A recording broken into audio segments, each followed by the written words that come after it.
자, 그럼 오늘 함께 은혜 받으실 하늘의 말씀 보도록 하겠습니다. 오늘 말씀은 시편 81편 8절 말씀입니다.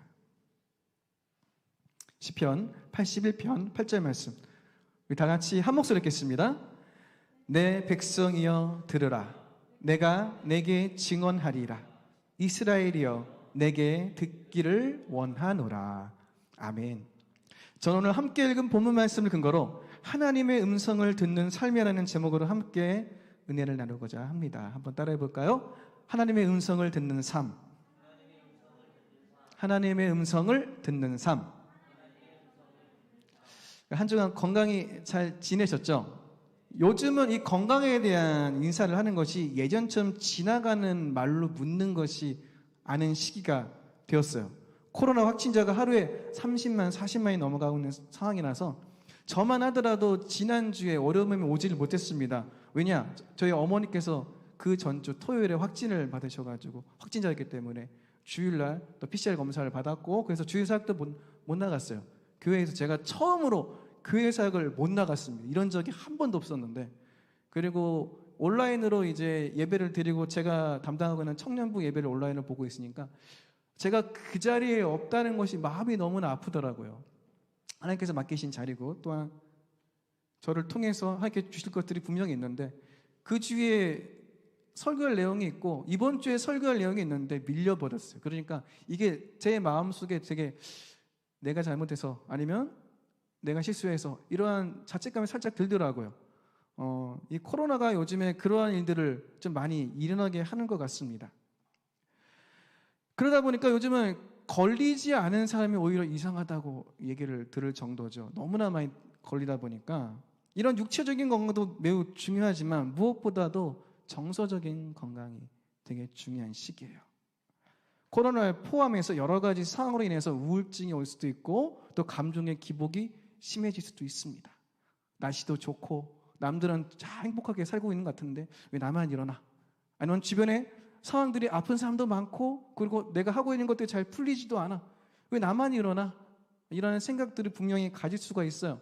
그러다 보면은 육체적인 건강뿐만이 아니라 정서적인 건강도 염려가 되는 시기가 바로 지금의 시기예요. 이런 시기일수록 주님 안에서 한 가족인 동역자들이 서로의 감정도 살펴주고 또 배려해주고 또 그 사람을 위해서 기도해주는 것이 필요하지 않을까 생각합니다. 그것이 바로 진정한 하나님 나라의 백성들이 모여있는 교회죠. 교회 공동체는 그런 공동체예요. 세상과는 다르죠. 세상 공동체의 가장 중요한 것은 내가 잘나야 되고 다른 사람보다 위에 있어야 되고 내가 뭔가 모자라면 다른 사람에게 보여주기가 싫어요. 왜죠? 그 사람이 공격할 것이고 그 사람이 앞에서는 잘하는 것처럼 보여줘 뒤에서 나를 욕할 거기 때문에. 하지만 교회 공동체는 사실 낮음을 그리고 부족함을 드러내야 돼요. 근데 현재 우리 교회 공동체는 어떤가요? 못해요 그걸. 왜냐하면 겉으로는 세상처럼 이해해 주는 것 같지만 실제로는 뒤에서 다 욕합니다. 흉보고 따돌리고 교회가 그러고 있어. 근데 사실 하나님의 교회 공동체는 절대 그런 공동체가 아니에요. 오히려 약함을 자랑하고 그런 말미암아 사람들이 서로에게 위로를 줄 수 있는 공동체가 바로 그런 교회 공동체가 아닐까 생각을 합니다. 그러기 위해서 3월부터 우리 라이드 미션은 인도하심과 따라감이라는 주제로 함께 예배를 드리고 있습니다. 더욱더 하나님의 백성으로 살아가기 위해서 하나님의 한 명 한 명 교회로 살아가기 위해서 하나님의 인도하심과 따라감이라는 주제로 우리가 예배를 드리고 있는데 사실 하나님의 음성에 대해서는 2주 전에 오승현 목사님께서 대략적으로 너무 설명을 잘 해주셨어요. 그걸 듣고 있으면서 나는 뭘 해야 되지 그 생각을 살짝 했습니다. 너무 잘 해주셔가지고 오늘은 그 내용을 조금 보충한다고 생각하시면 될 것 같습니다. 저는 하나님의 음성을 듣는 것에 관한 강의나 설교를 할 때 제목에 삶이라는 단어를 붙이는 걸 되게 좋아해요. 꼭 붙입니다. 삶이라는 단어를. 오늘도 하나님의 음성 듣는 삶이라고 하죠. 제가 사실 삶이라는 단어를 좀 좋아해요.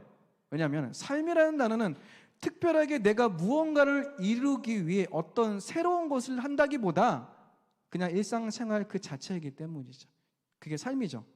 예배도 마찬가지예요. 예배도 내가 예배자로서 어떤 스킬을 닦고 아니면 어떤 구절을 외우고 아니면 어떤 은혜를 끼치는 게 아니라 예배자로서 사는 것이 먼저죠.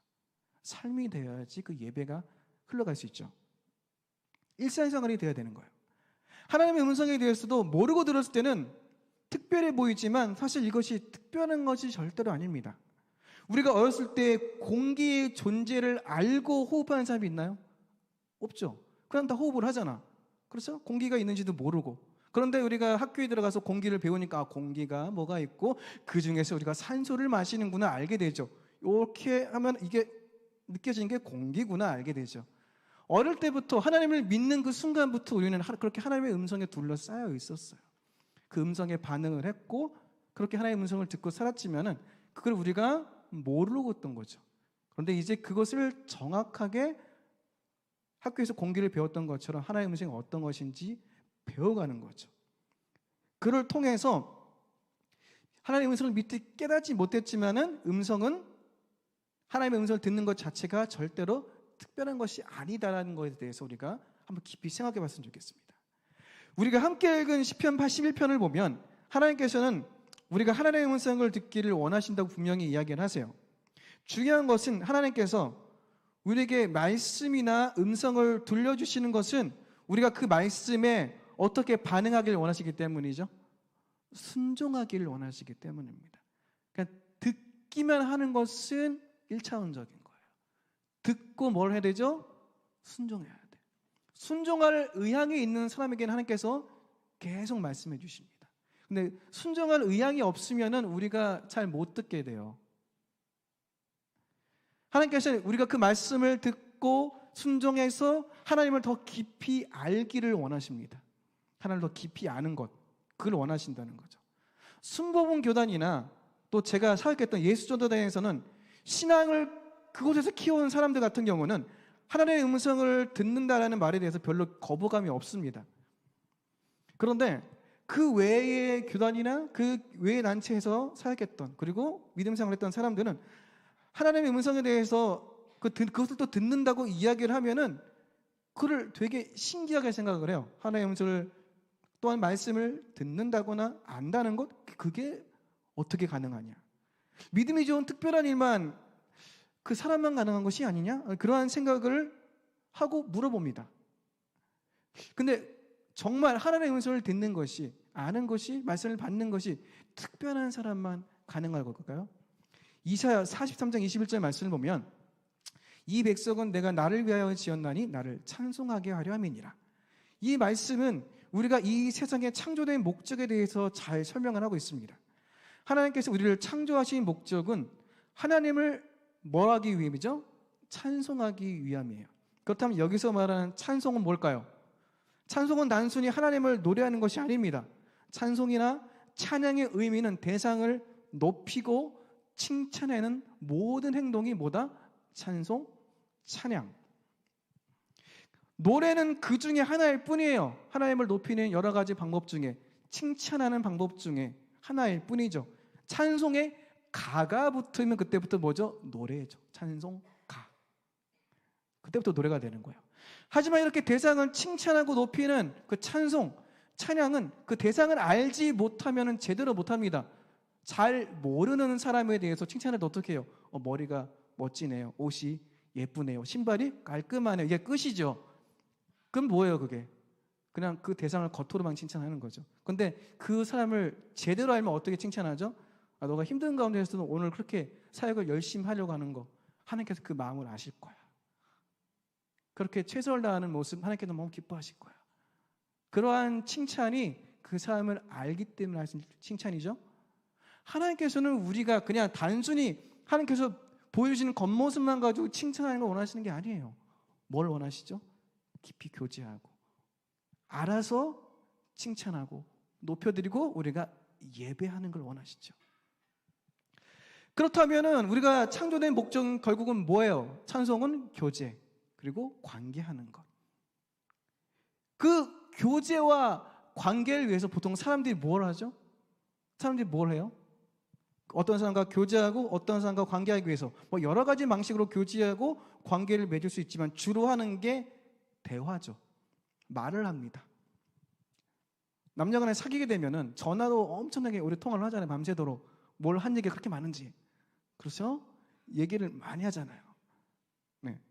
대화를 통해서 서로를 알아가는 거죠. 인간이 처음 창조될 때의 모습을 보면은 하나님과의 관계에서도 이것이 너무나 당연한 방법이었음을 우리는 쉽게 찾아볼 수 있습니다. 창세기 2장 15절에서 19절 말씀을 보면은 야훼 하나님이 그 사람을 이끌어 에덴 동산에 두어 그것을 경작하며 지키게 하시고 야훼 하나님이 그 사람에게 명하여 이르시되 동산 각종 나무의 열매는 내가 임의로 먹되 선악을 알게 하는 나무의 열매는 먹지 말라. 내가 먹는 날에는 반드시 죽으리라 하시니라. 야훼 하나님이 이르시되 사람이 혼자 사는 것이 좋지 아니하니 내가 그를 위하여 돕는 베풀을 지으리라 하시니라. 야훼 하나님이 흙으로 각종 들짐승과 공중의 각종 새를 지으시고 아담이 무엇이라고 부르나 보시려고 그것들을 그에게로 이끌어 가시니 아담이 각 생물을 부르는 것이 곧 그 이름이 되었더라. 자, 여기 나오는 구절을 보면 어떻게 나와고 있어요? 하나님께서 아담을 창조하시고 아담에게 직접 말씀을 하세요. 동산에 있는 각종 나무의 열매는 얼마든지 먹으렴. 하지만 선악을 알게 한 나무는 먹으면 안 돼. 절대 안 돼. 그 열매를 먹으면 너는 반드시 죽을 거야. 이렇게 직접 얘기를 하시죠. 하나님께서 아담에게 주신 말씀은 집에서 어머니께서 자녀들에게 무언가를 하지 말라고 신신당부하신 그때의 모습을 떠오르게 합니다. 그뿐 아니라 하나님께서는 흙으로 각종 들짐승과 공중의 각종 새를 지으시고 아담이 무엇이라고 부르나 보시려고 그것들을 아담에게 데리고 오죠. 이 모습은 뭐 같아요? 사랑하는 자녀를 위해서 어머님이 각종 장난감을 사들고 와가지고 이거 한번 가지고 놀아볼래? 이거 어떻게 가지고 놀 거야? 어머나 신기하다. 어구 잘 놀아. 이 모습하고 너무나 똑같죠. 이 모습을 통해 우리가 알 수 있는 것은 하나님의 말씀을 듣는 것, 하나님의 음성을 듣는 것은 원래부터 너무나 자연스러웠다. 내가 옆에 있는 가족들과 동역자들과 친구들과 얘기하는 것은 너무나 자연스러웠다. 부모와 자녀가 대화를 나누듯 하나님과 인간이 대화를 나누는 것은 너무나 당연한 것이었죠. 창세기 아담과 하와는 이렇게 하나님의 음성을 듣는 자들이었습니다. 이런 이야기를 하면 이렇게 질문하는 사람들도 있습니다. 어떤 질문을 하느냐? 그런데 지금은 인간이 죄를 지어서 하나님의 말씀이나 음성을 잘 듣지 못하는 거 아닌가요? 이런 질문을 할 수도 있어요. 이 질문에 대해서는 어떻게 생각하세요? 정말 인간이 죄를 지어서 하나님의 말씀이나 음성을 듣지 못하게 되었을까요? 창세기 3장을 보면 이런 대화의 내용이 등장을 합니다. 창세기 3장 9절에서 13절 말씀. 야훼 하나님이 아담을 부르시며 그에게 이르시되 내가 어디 있느냐? 이르되 내가 동산에서 하나님의 소리를 듣고 내가 벗었으므로 두려워하여 숨었나이다. 이르시되 누가 너의 벗었음을 내게 알렸느냐? 내가 내게 먹지 말라 명한 그 나무 열매를 내가 먹었느냐? 아담이 이르되 하나님이 주셔서 나와 함께 있게 하신 여자 그가 그 나무 열매를 내게 주므로 내가 먹었나이다. 야훼 하나님이 여자에게 이르시되 내가 어찌하여 이렇게 하였느냐? 여자가 이르되 뱀이 나를 깨므로 내가 먹었나이다. 이 구절을 보면 하나님께서는 아담과 하와가 계속적으로 대화를 나누십니다. 하나님께서 나누시고 있죠. 대화를. 하나님은 먼저 아담을 찾으시다가 아담과 하와가 먹지 말라고 했던 선악을 알게 하는 나무의 열매를 먹은 것에 대해서 책망을 하기 시작하시죠. 근데 여기서 우리가 주목할 것은 뭐냐? 아담과 하와는 하나님 앞에 이미 죄를 지었어요. 그렇죠? 선악과를 이미 먹었어요. 근데 그 모습 그대로 하나님 앞에 있습니다. 근데 대화를 하고 있어요? 안 하고 있어요? 하고 있죠. 하나님의 말씀을 들어요? 못 들어요? 듣죠. 그렇죠? 죄를 지은 상태 그대에서 하나님과 대화를 하고 있습니다. 이러한 모습은 3장이 마무리될 때까지 계속 나와요. 어떻게 나오느냐? 이 모습을 통해서 우리가 알 수 있는 것은 인간이 죄를 지었다고 하나님의 말씀이나 음성을 듣지 못하게 되는 것은 아니라는 사실이죠. 3장을 통해서 우리가 보면 그것을 확실히 알 수 있어요. 단지 죄는 하나님과의 관계를 멀어지게 합니다. 인간과의 관계를 멀어지게 하죠. 그것을 알 수 있는 구절이 9절에 등장을 합니다.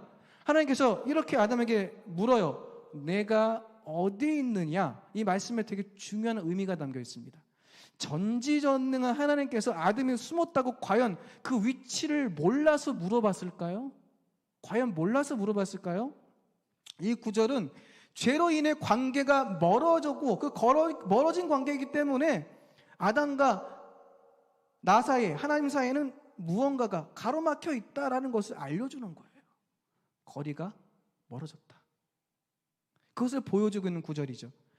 가정에서도 보면 자녀가 실수를 하거나 잘못을 해서 부모님께 야단을 맞는 경우가 있죠. 혼나는 경우가 있습니다. 흔히 있는 일이죠. 저 어릴 때 되게 개구장이어서 많이 혼났습니다.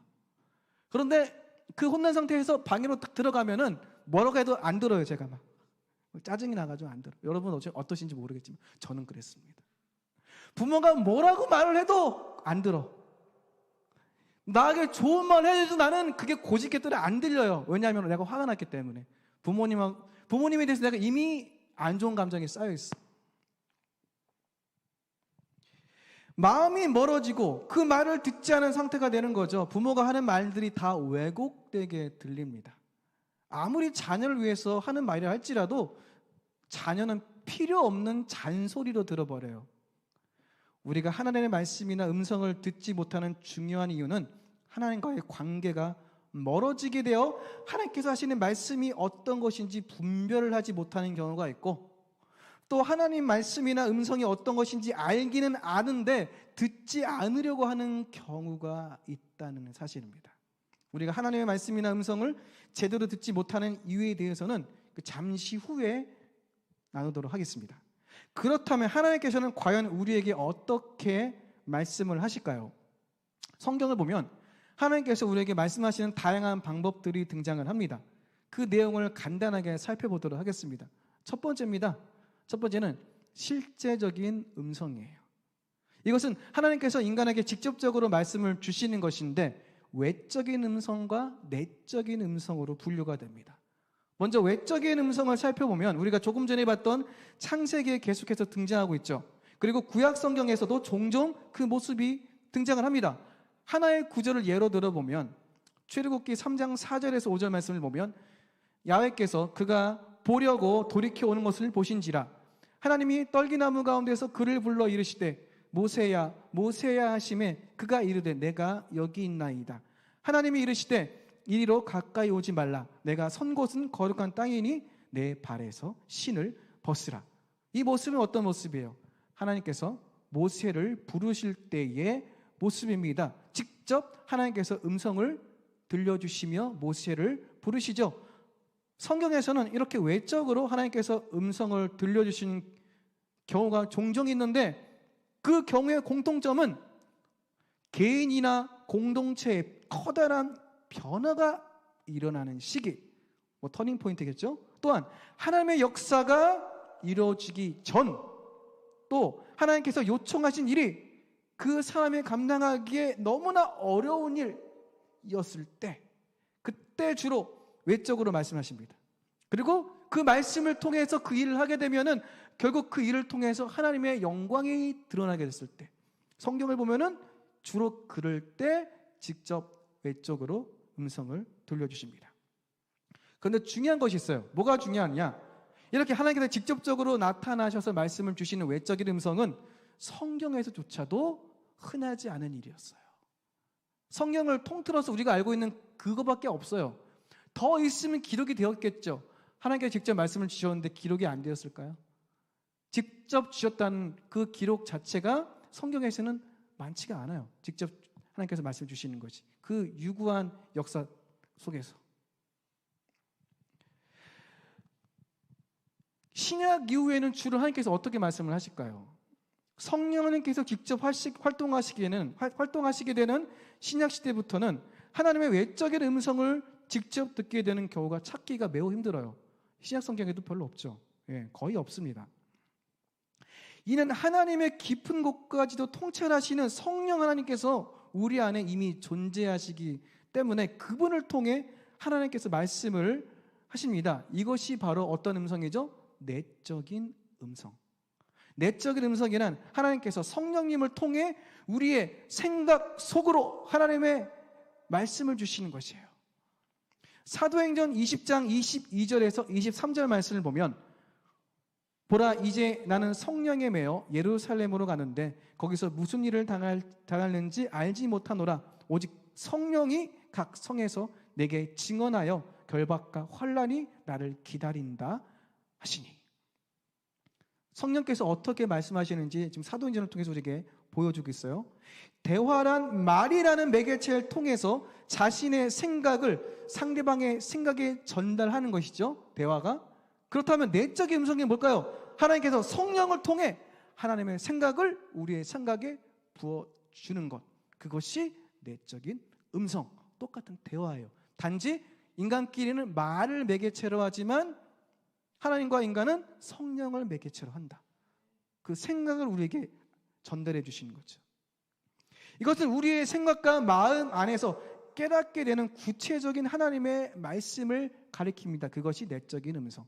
앞서 얘기했듯이 우리 안에는 이미 성령님께서 존재하시기 때문에 하나님께서는 주로 성령님을 통해 우리에게 내적인 음성을 주십니다.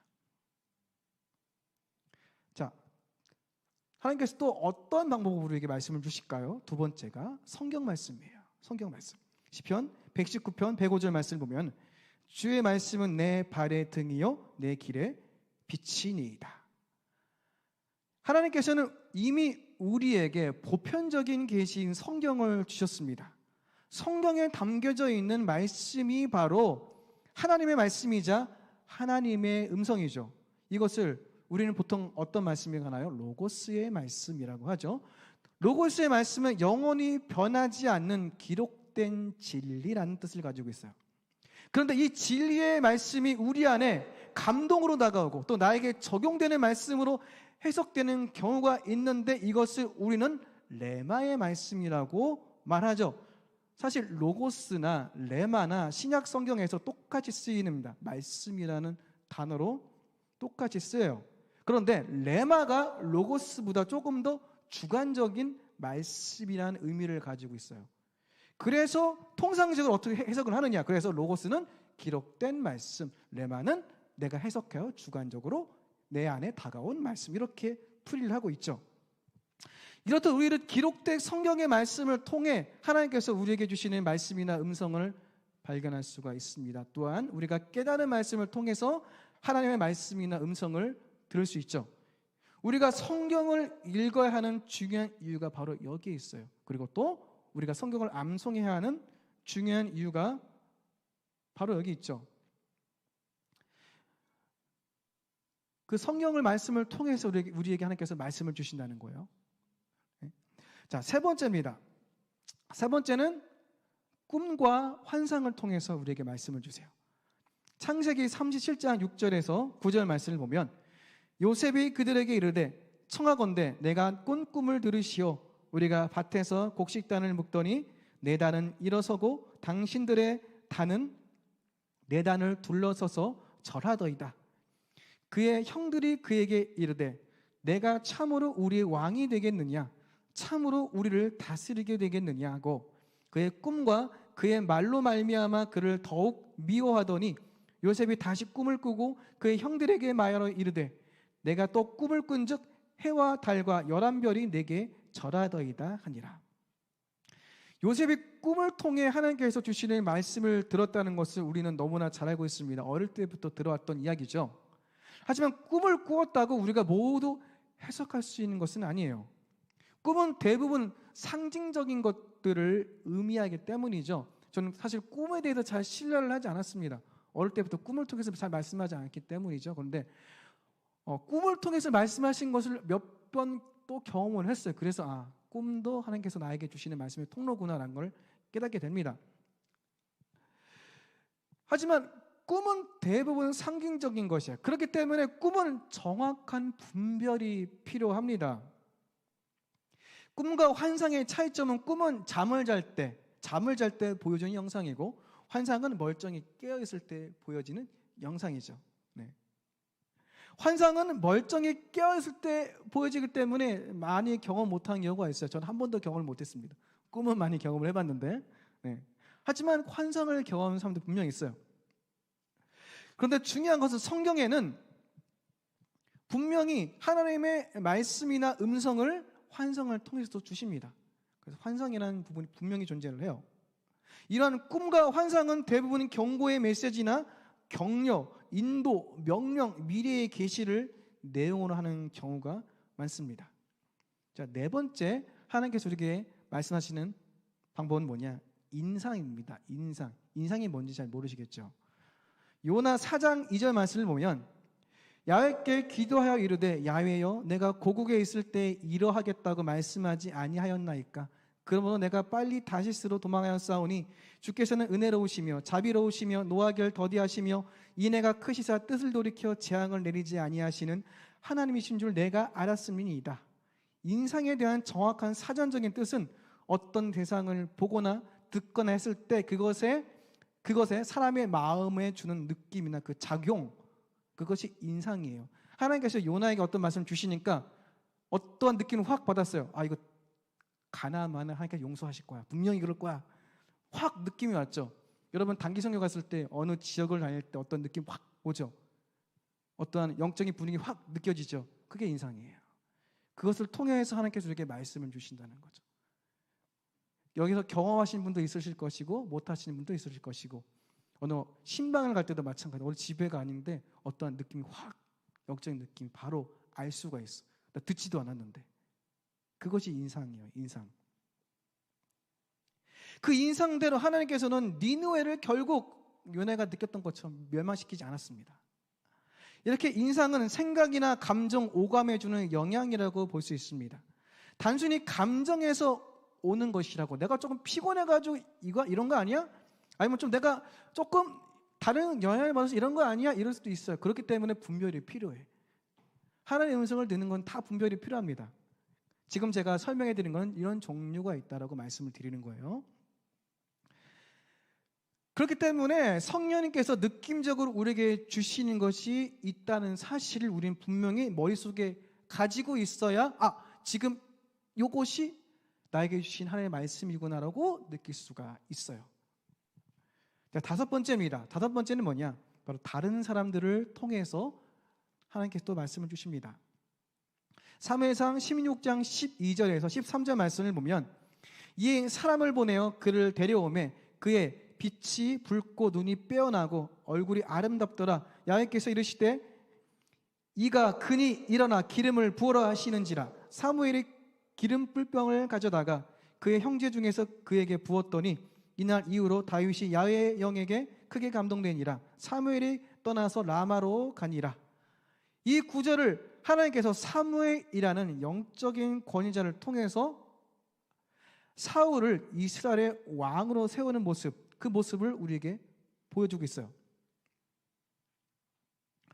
분명한 사실은 하나님께서는 자신이 세우신 영적인 권위자를 통해서 우리에게 말씀하실 수 있다는 사실입니다. 영적인 권위자가 누구예요?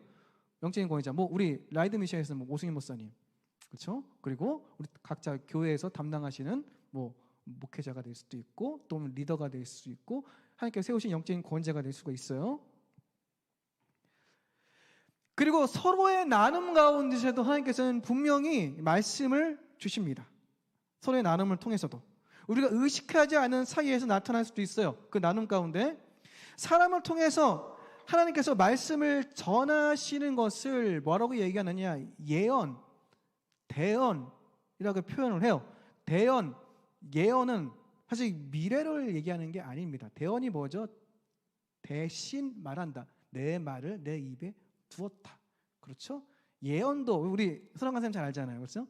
예언도 그 예자가 예치할 때 예자 뭐죠? 하나님 말씀을 맡겼다. 맡긴 것이 미래를 계시하면 미래를 얘기하는 것이고, 회개를 이야기하면 회개를 전하는 것이고, 경고를 맡겨놓으면 경고를 말하는 것이에요. 그렇기 때문에 예언자가 선포하는 것이 그때마다 다릅니다. 왜냐하면 하나님께서 맡기신 것이 다르기 때문에. 예언자가 미래만 얘기하는 게 아니에요.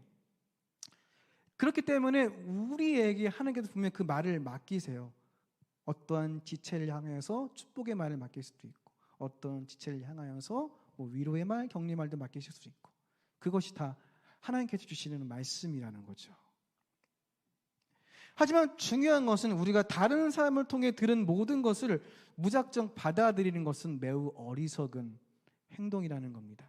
사도행전 21장 8절에서 14절 말씀을 보면, 이튿날 떠나 가이사라에 이르러 7 집사 중 하나인 전도자 빌립의 집에 들어가서 머무르니라. 그에게 딸 넷이 있으니 처녀로 예언하는 자라. 여러 날 머물러 있더니 아가보라 하는 한 선지자가 유대로부터 내려와 우리에게 와서 바울의 띠를 가져다가 자기 수족을 잡아매고 말하기를, 성령이 말씀하시되 예루살렘에서 유대인들이 이같이 이 띠 임자를 결박하여 이방인의 손에 넘겨주리라 하거늘, 우리가 그 말을 듣고 그곳 사람들과 더불어 바울에게 예루살렘으로 올라가지 말라 권하니, 바울이 대답하되 여러분이 어찌하여 울어 내 마음을 상하게 하느냐? 나는 주 예수의 이름을 위하여 결박당할 뿐 아니라 예루살렘에서 죽을 것도 각오하였노라 하니, 그가 권함을 받지 아니하므로 우리가 주의 뜻대로 이루어지이다 하고 그쳤노라. 이 말씀의 내용이 되게 중요해요.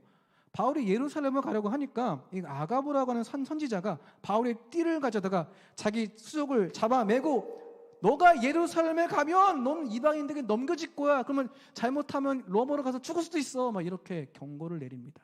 근데 이게 틀린 말이에요? 틀린 말이 아니죠. 사실이죠. 사실이에요. 아가보라는 선지자를 통해서 하나님께서 말씀을 주신 거죠. 그리고 그 받은 말을 전한 거잖아요. 그런데 바울의 반응은 뭐였습니까? 왜 그 말을 나한테 해가지고 내 마음을 힘들게 만들어? 나도 알아. 왜? 하나님께서 나를 그곳에 보내서 분명히 하나의 일을 행하실 거야. 난 죽을 것까지 각오했어.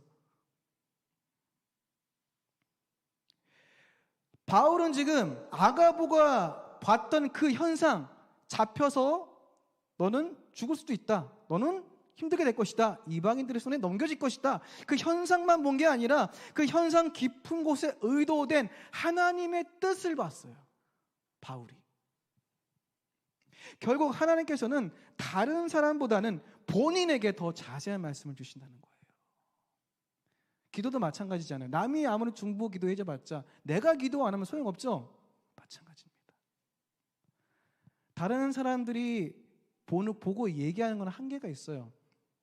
내가 어떤 자매를 좋아하는데, 야, 좀 좋아한다고 전해줘, 이거하고 내가 직접 가서 고백하는 거 다르죠. 하나님은 나는 이 사람에게 얘기해주고 싶은데 통해서 얘기하는 것보다 직접 가서 얘기하시지 뭐하러 통해서 얘기하시겠어요?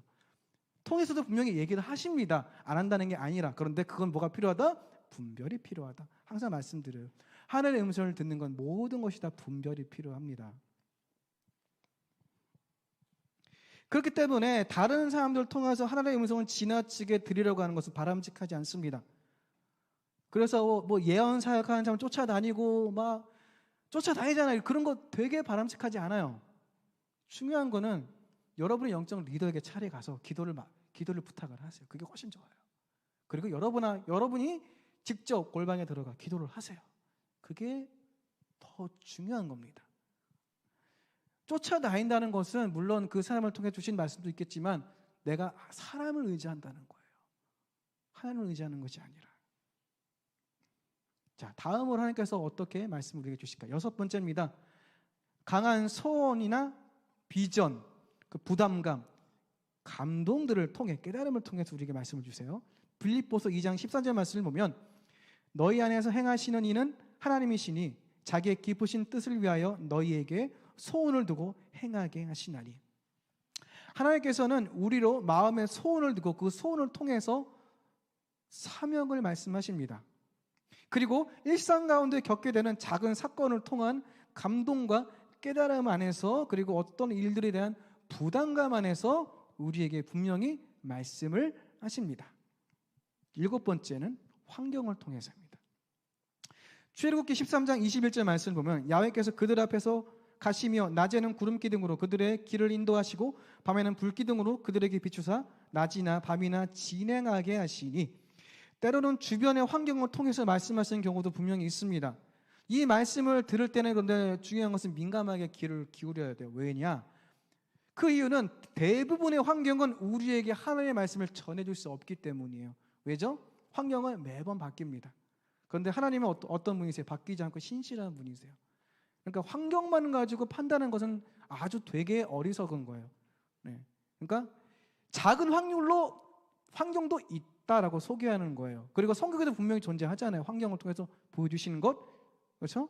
하지만 그 음성을 들을 때는 정말 민감하게 하나님 앞에 듣고 기다려야 돼요. 환경이 어떤지에 대해서. 그렇기 때문에 쉽게 변하는 환경을 통해서 신실하신 하나님을 판단하는 것보다는 그 안에서 하나님께 주시는 말씀을 조금 더 기다려보는 것도 필요합니다. 환경이 이렇게 우리에게 얘기한다 할지라도. 그래서 그럼에도 불구하고 이게 맞다 그러면은 선택해서 가는 거죠. 8번째입니다. 설교나 강의, 배움을 통해서 호세아 4장 6절 말씀을 보면 내 백성이 지식이 없음으로 망하는도다. 내가 지식을 버렸으니 나도 너를 버려 내 제사장이 되지 못하게 할 것이요 내가 내 하나님의 율법을 잊었으니 나도 내 자녀들을 잊어버리리라. 우리가 교회에서 듣는 설교나 혹은 세미나 성경 공부를 하는 그 배움을 통해서 하나님께서 분명히 우리에게 말씀을 하십니다. 하나님을 아는 지식을 계속해서 늘려가야 하는 이유가 뭐냐? 바로 우리가 아는 만큼 하나님의 말씀을 분별할 수 있기 때문이에요. 하나님의 말씀을 들을 수 있기 때문에 그래서 공부를 해야 됩니다. 아는 만큼만 우리가 알 수 있어요. 하나님께서 우리가 소화할 수 있을 만큼만 주시지 소화도 못하는데 잔뜩 줘가지고 체하게 만들지는 않으세요. 시험도 어떻게 돼요? 감당할 수 있는 시험만 주시고 그 시험조차도 피할 길을 내서 도망갈 수 있게 해줘요. 피할 수 있게 해줘요. 그러니까 힘듦을, 어려움 당함을 두려워하지 마십시오. 내가 두려워하고 떨고 있다는 것은 내가 하나님께 집중하지 않고 있다는 거예요. 하나님 앞에 집중하고 있으면 하나님께서는 이것을 왜 주고 그래서 어떻게 피해갈지 알려주십니다. 그래서 뭘 해야 되죠? 배워야 돼. 말씀을 알아야 돼. 그리고 더 적용해야 돼요. 그래서 교회나 다른 모임에서의 목사님 설교, 세미나, 성경 공부 여러 가지 다 도움이 된다는 거예요. 그래서 저는 저희 교회에서 청년들에게 유튜브나 좋은 말씀 많이 들으라고, 내 설교만 듣지 말고 다 들으라고, 다 공부하라고 저는 항상 얘기를 합니다. 다 듣고 공부하라고. 나는 더 공부해가지고 더 좋은 설교 할 테니까 열심히 들으라고. 9번째입니다. 예배를 통해서입니다. 예배를 드리고 있으면 우리가 이제까지 알아왔던 다양한 방법들을 통해서 하나님께서 다 말씀을 하세요. 총체적인 그 하나님 말씀의 장이 예배죠, 사실. 찬양의 가사나 성경 구절이나 설교나 기도, 앞에서 얘기했던 그 모든 방법들을 통해서 하나님께서 말씀을 하십니다. 그래서 예배가 중요한 이유는 이렇게 다양한 방법으로 하나님과 교제할 수 있기 때문이에요. 그래서 예배가 형식이 되면 안 되고 예배가 그냥 왔다 가는 시간이 되면 안 됩니다. 하나님과 만나고 교제하고 대화할 수 있는 유일한 시간은 분명 아니에요. 그런데 가장 잘 우리가 들을 수 있고 잘 교제할 수 있는 장이 펼쳐져 있는데 그냥 왔다 가면 얼마나 하나님께서 아쉽겠어요. 그냥 집에서 얘기해도 듣지도 않고 평상시 걸어갈 때 얘기해도 듣지도 않고 이동하고 버스 타고 운전하고 사람들과 있을 때 듣지도 않는데 예배 드릴 땐 좀 들어야지, 예배 드릴 땐 좀 만나야지 하나님께서 얼마나 안타까워하시겠어요. 그래서 예배가 중요하다고 이야기를 합니다. 예배는 절대로 일방적인 한쪽의 커뮤니케이션이 아니에요. 커뮤니케이션 자체가 상방하게는 의사소통이죠. 예배는 하나님과 예배자 간에 상호적으로 교류하는 장소입니다. 예배의 교류는 하나님께서 우리에게 말씀을 주시면 이에 대해서 우리가 뭘 하죠? 반응을 하는 거예요. 반응. 하나님께서 이렇게 말씀 주시면 나도 막 말씀하는 게 아니라 반응을 하라고. 반응. 하나님께서 이런 말씀 주시면 내가 어떻게 변하겠다, 하나님 앞에 내가 어떻게 또 하겠다 결단하고. 제가 또 우리 청년들에게 얘기하는 게 뭐라고 얘기하느냐, 예배를 드리기 전과 드리기 이후에 내 삶이 단 0.0001%도 변함이 없으면 그 예배는 실패한 예배다. 변함이 있어야 된다. 하나님 만났다면 당연히 변해야 되는데 못 만났으면 너는 그냥 왔다만 가는 거야. 예배에 대해서 제가 두 가지를 얘기해요. 하나님의 참으시는 예배와 하나님께서 받으시는 예배. 참으시는 예배는 하나님께서 정말 성경에 나와 있잖아요. 누가 좀 저 성전문을 닫아버려라 말할 정도로 정말 저렇게 막 되도 않는 예물을 들고 와가지고 되도 않는 자세로 예배드리는 저 사람들 누가 좀 막아줘.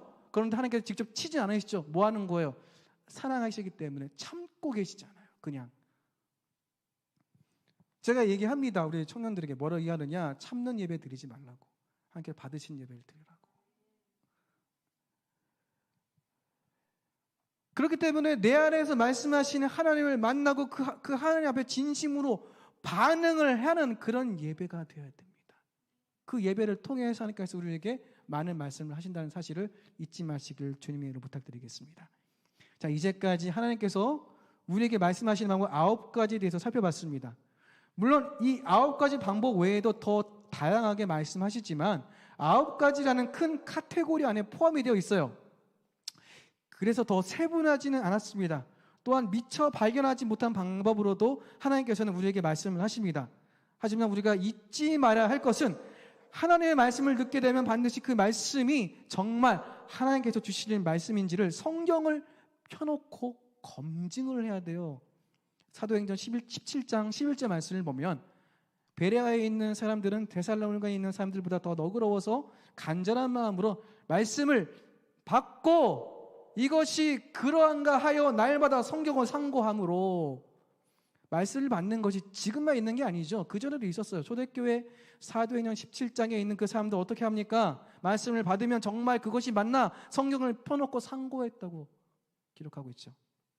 이렇게 확인하는 작업 없이 그 말씀을 그대로 받아들이면 잘못된 결정을 내릴 수도 있습니다. 성경에 기록된 기본적인 영적인 법칙에서 어긋나게 나에게 들려오거나 다른 사람들을 통해서 알려오거나 느껴지는 그 모든 것들은 대부분이 하나님의 말씀이 아닌 경우가 많습니다. 보편적인 계시인 성경을 벗어나지 않으세요. 그렇게 성경에서 말하는 것들을 우리는 항상 비교해서 살펴봐야 합니다. 물론 성경을 통해 분별하는 것은 제가 말씀드리는 하나님께서 말씀하시는 모든 방법에 해당됩니다. 항상 우리는 이렇게 여쭤봐야 돼요. 뭐라고 하느냐? 하나님은 정말 당신이 맞으십니까? 이 YM의 책이기도 하죠. 하나님 정말 당신이 맞으십니까? 정말 하나님 당신이세요? 하나님 맞으세요? 항상 되물어야 돼요. 딱 받았다고 아멘! 가는 게 아닙니다. 무조건 항상 다 점검해야 돼요. 점검. 무조건 점검하셔야 돼요.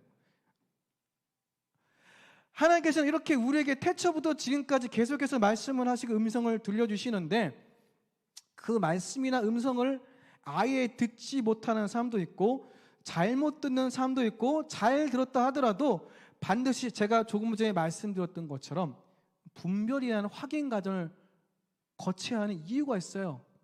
옛날에 태초에는 그런 과정 없었잖아요. 근데 왜 지금 그것을 해야 될까? 그 이유가 뭘까요? 하나님께서는 성령님을 통해 우리에게 내적으로 말씀을 하시죠. 제가 얘기했던 것처럼 하나님의 생각을 성령님을 통해 우리의 생각으로 전달해 주시는 것인데 이 내적인 음성 외에 하나님께서 말씀하시는 다른 방법들도 결국은 생각이라는 영역을 통해서 내 안에 해석이 되고 판단이 됩니다. 동의하시나요? 생각이라는 그 필터를 다 거쳐요. 안 거치지 않습니다. 그래서 우리에게 있어서 이 생각이라는 영역은 무척 중요합니다. 그 이유는 생각의 영역은 인간이 가지고 있는 것 중에 그나마 하나님의 차원에 가장 가깝기 때문이에요. 순복음에서 말하는 4차원의 영성으로 보자면 제가 순복음 목회자니까 하나님의 차원은 4차원 이상이죠. 4차원 이상입니다. 하지만 인간은 단순히 3차원에 불과하죠. 시간과 공간이라는 제약을 넘어설 수 없습니다. 그런데 이러한 인간인 우리에게도 시간과 공간의 제약을 받지 않은 4차원적인 요소가 있어요. 그게 뭐죠? 생각. 생각이 왜 4차원적인 요소예요? 물어볼 수도 있습니다. 그러면 제가 한번 증명해 드리겠습니다. 눈을 한번 감아보세요. 눈을 한번 감아보세요. 자, 제가 처음 등장할 때 그 모습을 한번 떠올려 보세요. 제가 보이시나요? 그렇죠. 벌써 한 50분 전인데 벌써 보이네? 그 전으로 가볼까요? 자, 우리 박사랑 간사님이 찬양 인도하는 그 모습이 보이시나요? 보이죠. 그 머리 위로 한번 올라가 보세요. 머리 위에서 머리가 보이죠? 박사랑 간사님 머리가 보이죠? 마찬가지입니다. 자, 한번 눈을 떠보세요. 생각은 시간과 공간을 제약받지 않습니다. 내가 어떻게 생각하느냐에 따라 다 이동이 가능해. 4차원적인 요소죠. 그렇기 때문에 이렇게 4차원적으로 존재하는 생각이기에 그나마 하나님의 차원에 가까운 이 생각의 영역에 하나님께서 우리에게 말씀을 주시는 거예요. 그래서 생각이 중요하죠. 이 생각이 곧 세계관이고 나라는 존재를 만들어가는 기초와도 같습니다. 하나님을 믿는 그리스도인으로 거듭나게 되었으면 그래서 세상의 세계관이 아니라 성경적인 세계관을 가져야 되는 이유예요. 이 세계관이 오염되기 시작하면서부터 하나님의 말씀이 왜곡되기 시작하는 거예요. 분별을 해야 돼. 고린도후서 5장 17절 말씀을 보면 그런즉 누구든지 그리스도 안에 있으면 새로운 피조물이라 이전 것은 지나갔으니 보라 새 것이 되었도다. 그리스도 안에 있으면 이전의 가치관들을 버려야 됩니다. 어떤 사람이 지하 1층에 지상 5층짜리 건물을 갖고 있다고 생각을 해보세요. 그러면은 원래 건물에는 이 지하가 중요하죠. 기초가. 근데 이거를 20층짜리 건물을 짓는다고 생각해 보세요. 지하 1층을 그냥 그대로 두고 그 위에다 20층을 짓나요? 그렇게 안 짓죠. 그렇게 짓면 어떻게 돼요? 무너집니다. 어떻게 해야 되죠? 1층을 파내고 20층에 합당한 기초를 파겠죠. 한 지하 3층, 4층, 5층까지. 그리고 이렇게 세우겠죠. 그래야 튼튼하게 건물에 쓰겠죠. 우리가 하나님을 믿는데 하나님 나라라는 건물을 세우고 있는데 세상의 세계관이라는 그 가치관이라는 그 기초는 그대로 놔두고 그 위에다가 하나님 나라를 지으면 어떻게 될까요? 무너지게 돼요. 바로 설 수가 없어요. 기초를 다시 파야 됩니다. 그 기초가 뭐다? 세계관, 생각. 내가 버리지 못하고 붙잡고 있는 가치관들은 생각 속에 영향을 미쳐서 내 삶을 왜곡되게 만들고 하나님의 음성을 왜곡되게 만듭니다. 나에게 주시는 말씀을 잘 못 듣게 만들어요. 잘못 판단하게 만들어요.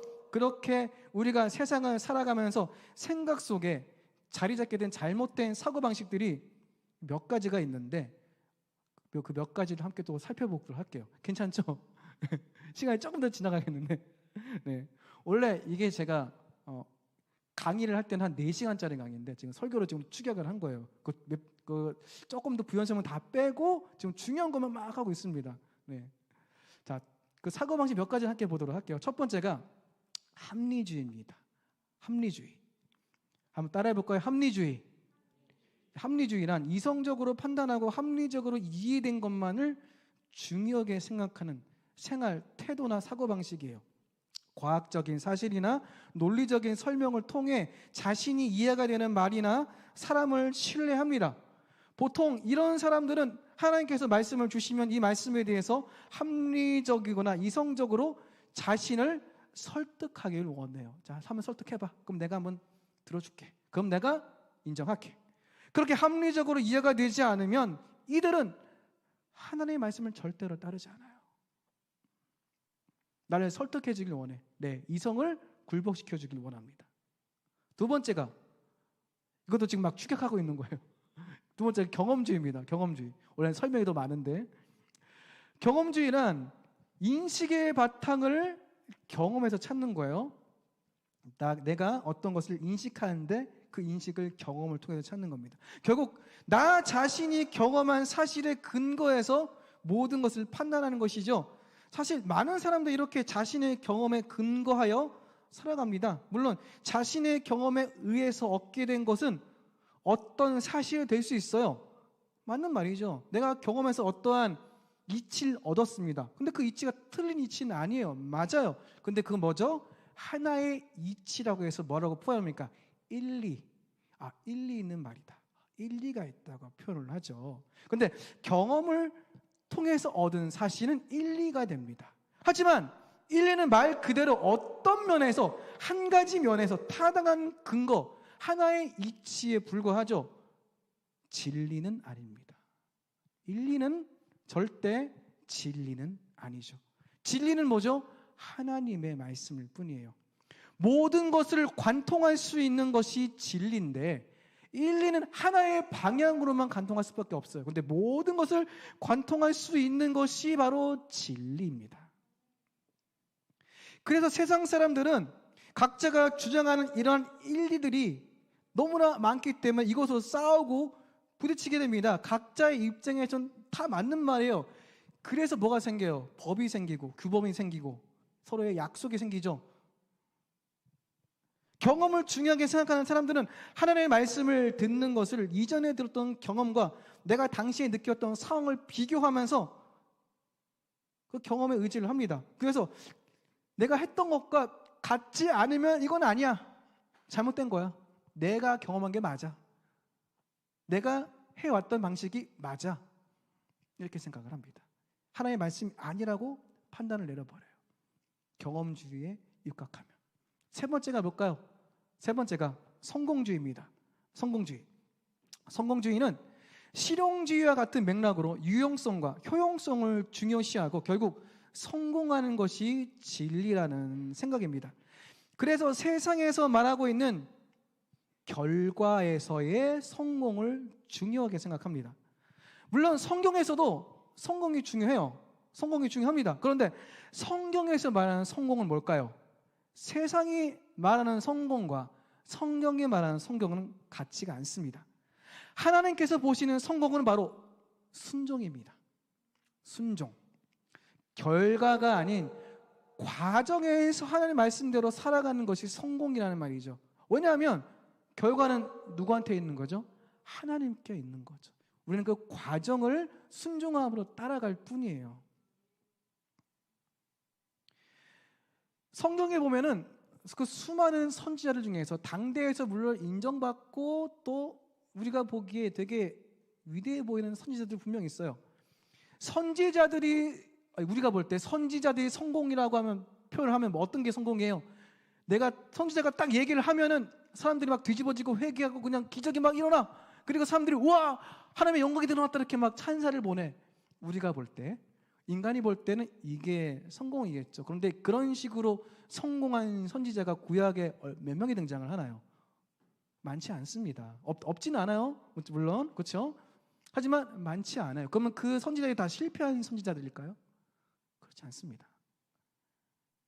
실패할 거 뻔히 알고 안 들을 거 뻔히 알고 가서 선포한 그 선지자는 그 순종이라는 과정을 하나님께 드렸기 때문에 하나님 입장에서 볼 때는 그것이 성공이라는 거죠. 그런데 우리가 볼 때는 결과가 드러나야 성공이에요.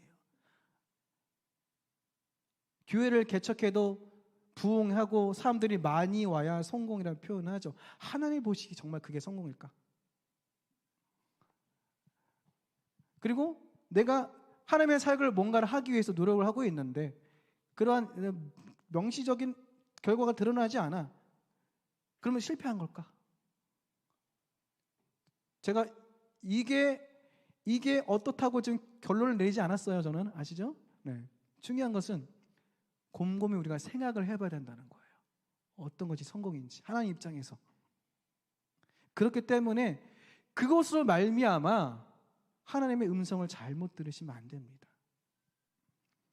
네 번째가 뭘까요? 네 번째는 신비주의입니다. 신비주의. 신비주의는 하나님으로부터 내적인 직관이나 영적인 체험, 다시 말해 신비한 영적인 체험을 중요하게 생각하는 것이 신비주의예요. 그래서 신비한 영적인 체험을 위해 시간을 투자합니다. 뭐 요즘도 그런 사람들이 있을 것 같은데 옛날에는 되게 심했어요. 어떤 집회 가가지고 막 홀링 다운이라고 쓰러짐을 경험하기 위해서 쫓아다니는 사람들 너무나 많았어요. 네. 그리고 하나님께서 주시는 어떤 특별한 은사가 있는 사람들 쫓아다녀 막 그래서 거기서 예배를 경험하는 게 특별한 예배예요. 그리고 교회에서 예배 드리면 지루하고 재미가 없어. 하나님의 음성이 거기에만 있고 여기는 없는 거예요. 그분들한테는. 하나님께서 거기는 임재를 하는데 여기는 임재를 안 하시는 거예요. 중요한 거는 신비주의를 기준으로 하나님의 음성을 쫓아다니는 사람은 건강하지가 않습니다. 오히려 사단이 가지고 놀기에 되게 쉽죠. 사단도 그러한 영적인 존재이기 때문에 그런 여러 가지 영적인 부분들을 보여줄 수 있어요. 그런데 거기에 어떻게 되죠? 노란하죠. 분별을 못해요. 우리가 잊지 말아야 할 것은 우리는 하나님께서 영적인 존재로 이미 창조를 하셨어요. 믿으십니까? 네, 그렇기 때문에 영적인 체험을 굳이 경험하려고 다니지 마세요. 여러분 이미 충분히 영적인 존재이십니다. 예수님의 십자가의 보혈로 인해 더욱더 충분히 영적인 존재이십니다. 믿으십니까? 무언가를 하거나 신비한 경험을 해야 영적인 존재가 되는 게 아니에요. 이미 영적인 존재입니다. 이러한 사실을 잊지 마시길 부탁드리겠습니다. 다섯 번째가 문화주의예요. 문화주의. 문화란 함께 살아가는 사회 구성원에 의해 습득되고 공유되고 전달이 되는 행동 양식입니다. 그래서 이런 문화는 보통 나라에 적용을 많이 합니다. 똑같은 사람이 모여 있어도 나라에 따라서 사람들이 생활 양식이 달라요. 그런데 이런 문화는 단순히 나라에만 국한된 것이 아니에요. 어느 공동체나 그 공동체만의 문화가 있습니다. 교회마다 그 교회의 문화가 있어요. 뭐 라이드 미션의 문화가 있고 라이드 처치의 문화가 또 다르죠. 그렇죠? 마찬가지로 광복교회, 우리 중동교회, 이천교회, 뭐 도봉교회, 뭐 다 달라요. 다. 여러분이 소속되어 있는 공동체가 하나님의 이름 모이는 교회임에도 불구하고 뭔가 문화가 달라. 그런데 중요한 거는 그 공동체 안에서도 팀별로 또 문화가 달라. 팀별로 찬양팀 문화가 있고 뭐 봉사팀 문화가 있고 또 뭐 여러 가지 문화가 있어요. 그 공동체 안에 사람들이 통용되는 대화 방식이 있고 사람들이 통용되는 이해가 있어요. 그렇죠? 그로 말미암아서 똑같은 뭐 설교를 들어도 아니면 똑같은 내용을 공부를 해도 그 공동체별로 해석하거나 받아들이는 방식이 분명 달라지게 돼요.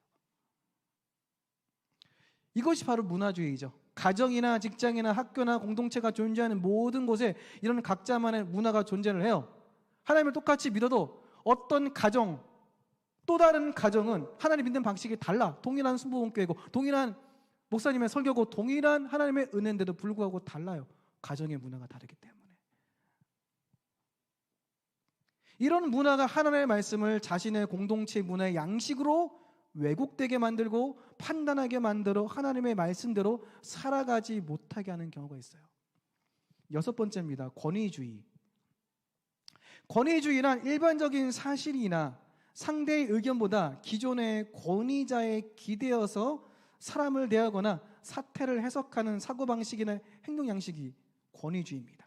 한마디로 어떤 사람이나 또한 권위자를 하나님의 말씀보다 더 위로에 두는 거예요. 더 위에. 하나님의 말씀보다는 제가 여기가 교회가 아니기 때문에 한번 얘기해 보자면 더 위에 있는 목사님 말씀이 이렇게 되는 거죠. 예. 이런 식으로 중요한 거는 권위는 성경적인 거예요. 하지만 권위주의는 성경적이지 않습니다. 권위는 성경에 분명히 존재를 해요. 하지만 권위주의는 존재하지 않습니다. 권위랑 권위주의는 완전 다른 거예요. 권위주의는 뭐냐? 서열 문화, 군대 문화. 그런데 권위는 뭐다? 가정에서 권위를 한번 생각해 봅시다. 부모님이 권위자죠. 그러면 부모님께서 권위자인 이유가 뭐예요? 자녀를 보호하기 위해서죠. 권위자는 그 권위자와 함께 있는 사람을 보호하기 위해 존재하는 거예요. 역할은 보호입니다. 보호. 책임을 지는 역할이에요. 권위자가 책임을 져야지 그 권위자 밑에 있는 사람이 책임지는 게 아니에요. 하나님께서 우리에게 맡기시는 것을 권위자를 통해서 우리에게 흘려보내주시잖아요. 그렇죠? 그러면 이제 그 권위를 통해서 흘러내려오는 것들이 밑에 있는 사람들이 선하게 하나님을 알아가고 또 믿어가게 하기 위한 그러한 좋은 양분이 되어야지 그 양분이 아니라 그 사람에게 무언가를 시키고 무언가를 억압하고 또 무언가를 이렇게 병들게 만드는 방식으로 사용되어서는 절대로 안 된다는 겁니다. 그런데 이런 권위주의에 빠져있는 사람들은 그냥 하나님의 말씀과 권위자의 말이 서로 부딪히게 되면 하나님의 말씀보다 권위자의 말을 따르게 됩니다. 우리는 어떤가요? 여러분은 어떠세요? 여러분의 처음에 권위자는 누굽니까? 부모님이 되겠죠. 그 다음은 누구였죠? 선생님? 그 다음은 누구예요? 직장 상사? 여러분 권위자들이 계속 생기게 되죠? 그 안에서 여러분은 그 권위자들과 관계를 어떻게 하고 있으십니까?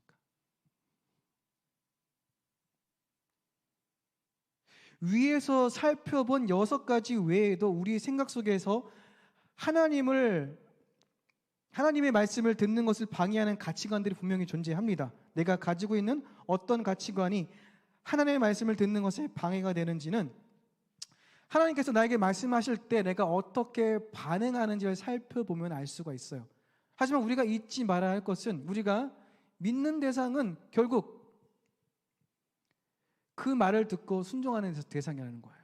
내가 누구의 말을 듣느냐. 창세기 3장 11절 말씀을 보면 이르시되 누가 너의 버섯음을 내게 알렸느냐. 내가 내게 먹지 말라 명한 그 나무 열매를 내가 먹었느냐. 하나님께서 지금 아담에게 뭐라고 물어보십니까? 너는 지금 내 말을 안 듣고 도대체 누구의 말을 들은 거야? 이렇게 지금 질문하고 계시죠. 하나님의 말씀을 받고 그 음성을 듣는 것은 모든 사람들에게 자연스러운 거라고 제가 말씀드렸죠. 하지만 그 사람이 하나님을 진정으로 믿는지 믿지 않는지를 아는 방법은 그 사람이 하나님의 말씀이나 음성을 듣고 그대로 사느냐 살지 않느냐 하는 겁니다. 하나님 이외의 대상으로부터 말을 듣고 그 말대로 살아간다면 아담이 범했던 죄를 그대로 범하고 있는 거예요. 내 경험을 듣고 내 이성을 듣고 권위자의 말을 듣고 또 내 공동체의 문화의 말을 듣고 내가 신비한 것을 체험한 그것을 의지하고 제가 말씀드렸던 그 생각의 영역에서 어떤 것을 내가 의지하고 듣고 있는지 그 듣는 대상을 믿고 있는 거예요. 사람들 얘기합니다. 나는 종교가 없다. 이런 사람들 있죠. 그런데 그 사람도 종교가 있습니다. 누굴 믿느냐? 자신을 믿습니다. 나 자신을 믿죠. 어떤 사람이 이렇게 하죠. 난 내 주먹을 믿는다. 네, 다 믿음의 영역이에요. 누구의 말을 듣느냐. 내 생각대로 내 가치관대로 내가 판단해가지고 투자를 해서 성공한 사람들은 결국 자기 이성을 믿는 거죠. 종교가 없는 사람은 없어요. 사실 저는 종교라는 말을 별로 안 좋아합니다. 왜냐하면 하나님을 믿는 것은 종교가 아니라 우리의 삶이고 당연한 것이기 때문에. 여러분은 누구의 말을 지금 듣고 계십니까? 하나님의 음성을 듣는 방법 지금 처음 듣는 건 사실 아니잖아요. 그렇죠? 많이 들어보셨고. 그런데 그 안에서 중요한 것은 내가 누구의 말을 듣고 내 결정은 누구의 말에 의해서 하느냐. 내 인생의 결정, 사소한 일의 결정, 내 삶에 있어서 여러 가지 선택을 누구의 말에 의해서 하느냐. 그것에 따라서 여러분이 하나님을 믿는 그리스도인인지 예수님을 따르는 그리스도인인지 아니면은 다른 존재를 따라갔던 아담과 같은 존재인지를 결정할 수 있습니다. 그 선택은 우리에게 있습니다. 그리고 그에 대한 책임도 우리에게 있습니다. 그것을 잊지 마시길 주님의 이름으로 부탁드리겠습니다. 우리 기도하겠습니다. 하나님께서 우리에게 말씀하신 것을 기억합니다. 이르시되 누가 너의 버섯음을 내게 알렸느냐. 내가 내게 먹지 말라 명한 그 나무 열매를 내가 먹었느냐. 아담처럼 하나님 아닌 존재에 대해서 내가 귀를 열고 그 말을 듣고 그 말대로 살아가는 것을 이제 그치기를 원합니다. 내 감정이 나에게 이야기를 해서 그 감정대로 내 마음이 우울하고 힘들고 또 고통스러운 것을 이제 내려놓습니다. 모든 상황 안에서 내가 더 성공하는 방향으로 그리고 내가 더 좋아하는 방향으로 갈 것 또한 내려놓습니다. 하나님 이외의 존재에 대해서 내가 듣는 것을 다 포기하겠습니다. 다 내려놓겠습니다. 내 이성을 내려놓고 친구들의 말들을 내려놓고 세상의 가치관을 내려놓고 사단이 나에게 속이는 것들 담대하게 꾸짖어 쫓아내겠습니다. 그리고 내가 이제까지 배워왔던 것들을 말미암아 나에게 주었던 그 가치관조차도 다 내려놓겠습니다. 이제 주께서 나에게 말씀하셔서 그 말씀대로 듣고 살아갈 수 있는 우리가 되도록 주님께서 인도하여 주시옵소서. 모든 말씀 살아계신 예수님의 이름으로 기도드립니다. 아멘.